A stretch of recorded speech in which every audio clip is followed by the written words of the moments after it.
Molly, I would like to ask the same question to you, that while the United States of America and India have cemented stronger ties with this visit of the Indian Prime Minister to Washington, D.C., but there also seems to be convergence on China, but divergence on Russia.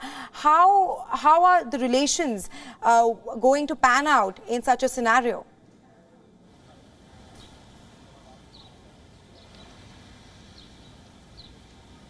Well, the two sides do realize the importance of looking after their own interests, like I said, and also sending out a message to China, being their common adversary, and the very fact that the Russia-Ukraine war has thrown open challenges and a series of question marks as far as the changing equations are concerned. One thing that remains clear is that New Delhi also looks now at America as a trusted and a very significant defense partner, and which has been the underlying thread of this visit here in the United States of the Indian Prime Minister as well, because the war has meant that India also needs to look beyond Russia as far as its defense supplies are concerned. America wants to also wean New Delhi's military away from Russia, and that is the window of opportunity that the two sides are wanting to capitalize on, because like I said, opportunities are immense, but also given that there will be some friction points, the two sides want to look at the convergence of interests, which is far-reaching, which has immense potential, and which is also comprehensive, like the two leaders have pointed out. Also the fact that the US wants to look at India to wean its supply chains away from China, and India wants to also look at India, and the US also wants to look at India as a very lucrative market with a growing potential. And economic ties between the two countries, after all, have grown immensely. Trade in the past decade, as the two leaders put it, has doubled.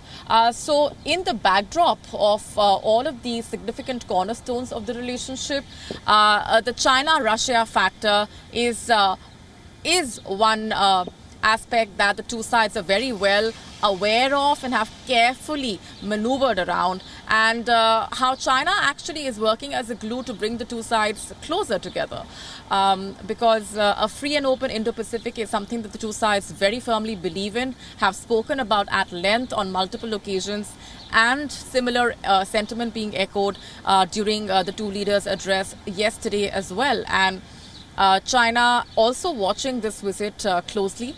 The Indian Prime Minister and the American President, their bonhomie on full display as well. They have met multiple times in the past, but this is the maiden state visit of the Indian Prime Minister, which is now culminating shortly with the leader set to address members of the Indian diaspora at the Ronald Reagan Center. That is pretty much the last leg of his maiden state visit to the United States, which has been truly productive, as the American president put it, and as the Indian Prime Minister earlier said, this is a partnership which has no limits, and the chemistry in their relations is effortless, and that the potential of the two sides to collaborate has far-reaching implications as well. Right, Molly, apart from trade and the economic ties, there was also a lot of emphasis on the education sector, and with a lot of assertion and emphasis on people-to-people ties as well. Well, the India-America people-to-people ties have shaped their relationship to a great extent, and which is why we have the two leaders talking about participation on that level. You mentioned education, which has been a core foundation stone as well of their partnership. But speaking specifically of how the two sides are hoping to capitalize on the potential that they have vis-a-vis people-to-people ties. Interestingly, ISET, which is the Initiative on Critical and Emerging Technologies, has also been regarded as not just an avenue for cooperation when it comes to these emerging technologies, but also how it's been said that it's beyond technology, how it's also about people-to-people ties and building trust and deepening the connection between businesses on both ends, and how it's about deepening the trust and forging closer ties for the two sides to be able to benefit strategically and economically. So it's interesting how all of these aspects of the state visit do have that underlying tone of a closer relationship also on a basic level, and the people-to-people ties only growing in the past a few years. The Indian Prime Minister and the American President very well aware also of how the diaspora has been viewing this visit as a huge opportunity, the symbolism that comes with it, the optics on full display as well. It's after all been an opportunity for the two sides to actually showcase how far along they have come in their relationship, and how milestones have been crossed and how many more lie ahead, because this is, after all, a relationship between the world's largest democracies, and that is enough to indicate the scope that the two sides have.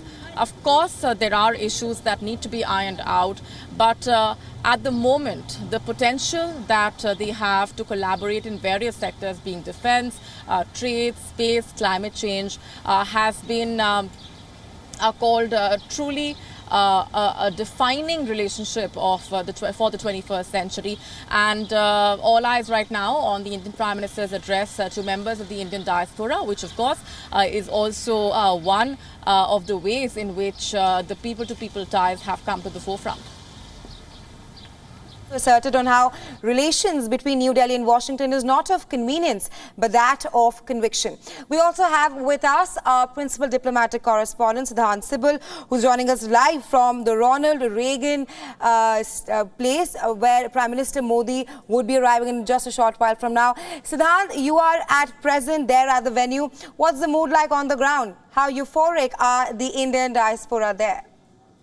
Well, quite ecstatic. That's the view from the ground here, where I'm just surrounded by a lot of Indian Americans. Very happy, very excited to see Prime Minister Modi, and the mood is jubilant. We have seen conversations just a few minutes ago, and how they are excited to welcome the Prime Minister. This visit essentially has been also about celebration of the Indian American diaspora as to how they have played an important role first in the American society. They are in the communities playing an important role. They are in the policy making as well.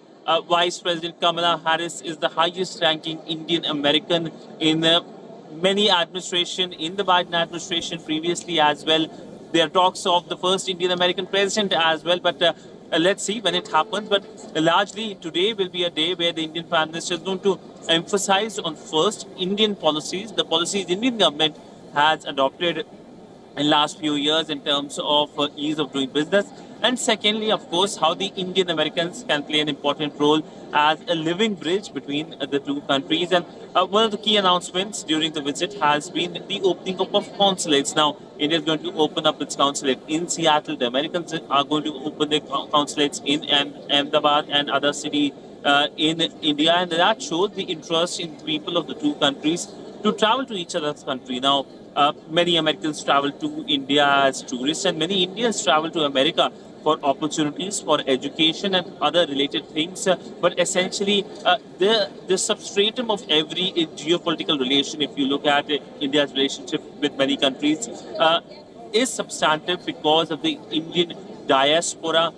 From Japan to Australia to US to even countries like Argentina, we have seen diaspora events being organized by the Indian Embassy and the Indian Prime Minister addressing these diaspora events. That showcases that how essentially these diasporas are across the world, and they play an important role in connecting various countries with India, and America is no different. And this event is the last event, scheduled event of Prime Minister Narendra Modi as he leaves United States in a short while, and then of course he goes to Egypt, and we will see this